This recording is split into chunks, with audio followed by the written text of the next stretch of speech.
Gênesis capítulo 6, versículo 1 e 2. E aconteceu que, ao se multiplicarem os homens sobre a face da terra, lhes nasceram filhas. E vendo os filhos de Deus que as filhas dos homens eram formosas, tomavam para si e se casavam mulheres de todas as espécies. É justamente sobre este assunto que eu gostaria de me referir, baseado no relato de Gênesis, no capítulo 6, versículo 1 e 2.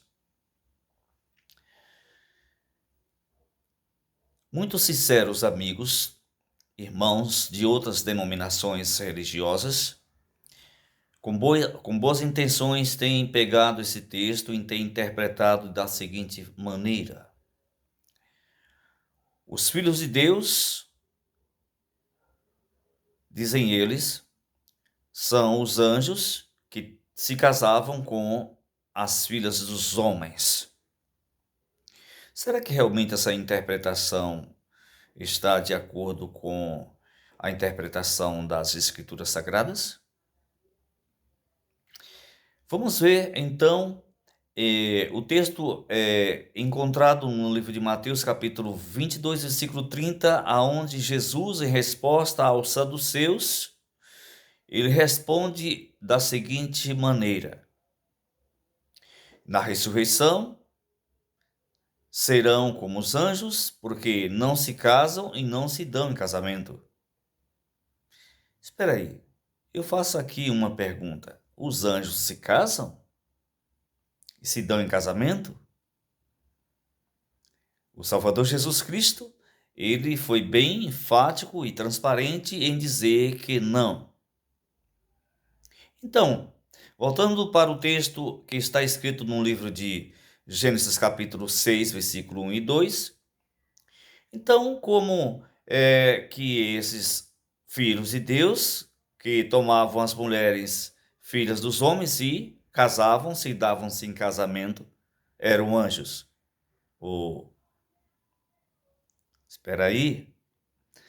Vamos examinar a Bíblia com mais um pouco de atenção, meu querido irmão, meu querido amigo, porque aqui está se referindo aos descendentes de Caim e aos descendentes de um dos filhos de Adão, que era Sete.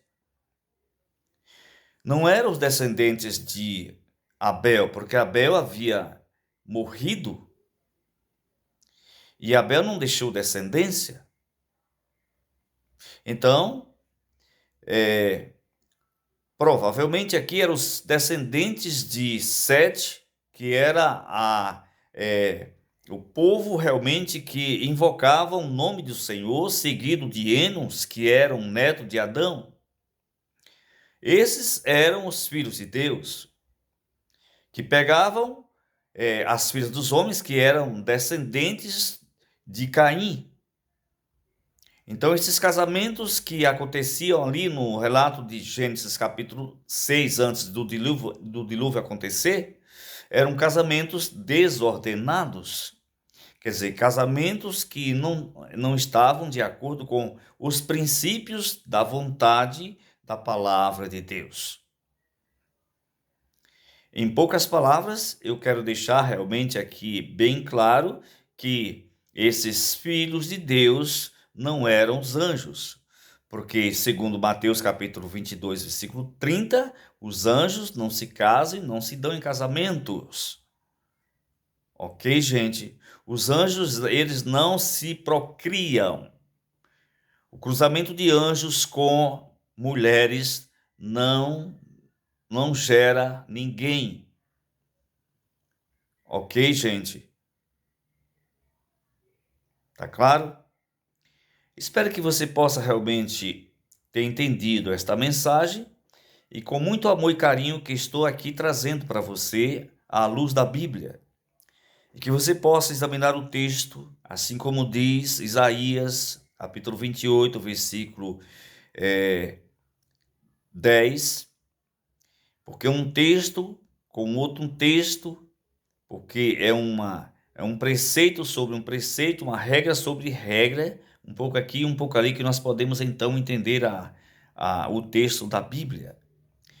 Então, existem textos da Bíblia que você lê em Gênesis e você vai encontrar resposta no Novo Testamento. Existe texto que você lê no livro de Isaías, você vai encontrar resposta no livro de Mateus. Existem outros textos que você vai ler no livro de Miqueias e você vai encontrar no livro de Mateus. Textos que você lê no livro de Daniel, você vai encontrar resposta no livro de Apocalipse. E não é diferente com o texto que apresentei para você aqui no livro de Gênesis, no capítulo 6, versículo 1 e 2. Mas eu aconselho você que você possa ler também o contexto do capítulo 6, versículo 1 e 2 até o versículo 7. E você vai ver realmente o motivo pelo qual levou Jeová Deus a tomar a decisão de destruir aquele mundo antigo, com um dilúvio de 40 dias e 40 noites. No mundo atual em que nós estamos vivendo, também não é diferente. A história se repete. Hoje, nós, no mundo da atualidade, estamos vivendo no mesmo cenário nos dias anteriores ao dilúvio, porque os homens casavam e davam-se em casamento. E aí a Bíblia nos fala que a sua natureza era má desde a sua meninice. Os homens projetavam projetos iníquos, os seus pensamentos, e a sua natureza estava corrompida, e a terra estava cheia de violência.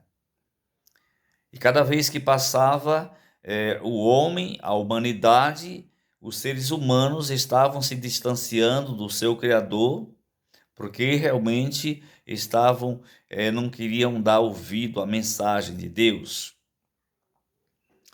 E no mundo atual em que nós estamos vivendo da mesma maneira como nós estamos vendo da mesma maneira como foi lá no mundo antediluviano.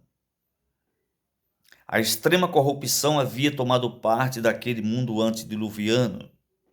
E Deus resolveu dar cabo àquele mundo antediluviano, com um dilúvio de 40 dias e 40 noites.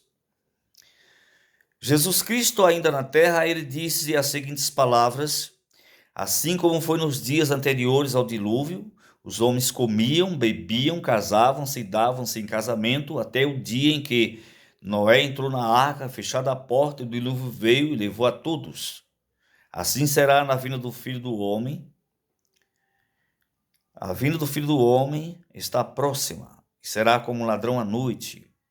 Vai pegar o povão desapercebidos.